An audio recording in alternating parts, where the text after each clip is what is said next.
Assalamualaikum warahmatullahi wabarakatuh.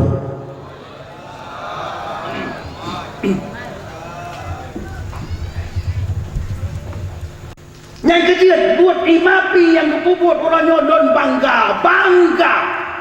Tujuan balainya kepegat adalah kan untuk mendapat-dapat, untuk mengkem-kem, kan untuk mendapat-dapat pajong pun takutnya kan. Kan.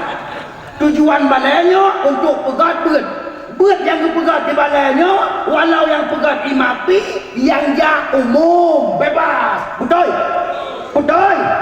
Masya Allah, balai imapi, balai pemerdeka urang baapi neraka seluruhnya bagi yang sadar.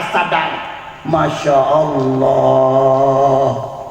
Menyanyi dia kedaya, dia ke pesantren. Allahu Akbar. Pidia berarti pidia. Kau langit punya nama, sudah ke langit punya nama. Allahu Akbar. Menyanyi wajib pesantren. Pembina tungku yang naik sini. Pengurus apa mana? Ya tunggu tak balai tapo. Yo kena balai imapi. Oh ya tunggu ya Allah. Aek.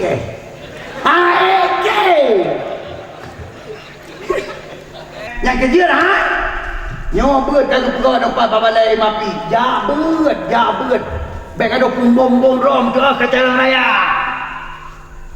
Anak pun bom rom lebih kita yo tokoh. Nyo mah.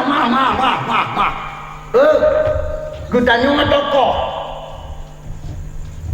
Meribaga payah tahu maya gudep apabila roh ngon tokoh. Gara-gara ngon tokoh hantem jabet ngon tokoh kebohnan dengan mayat udep.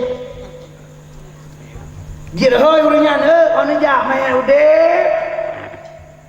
Kenapa kau nak ada peroi kanya bangai? Udang nak ada peroi bangai, jahe melapis. Hubungan dengan jahe murakab.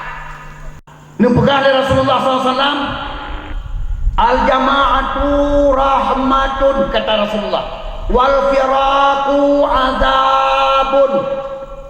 Berjamaah itu rahmat. Bersatu masyarakat itu rahmat. Musaboh lagi doa mandu rahmat. Lebih karena kita nyopayong batamin tu untuk bersaboh, yaitu imapi rahmat. Apabila cerebre tamu ngieng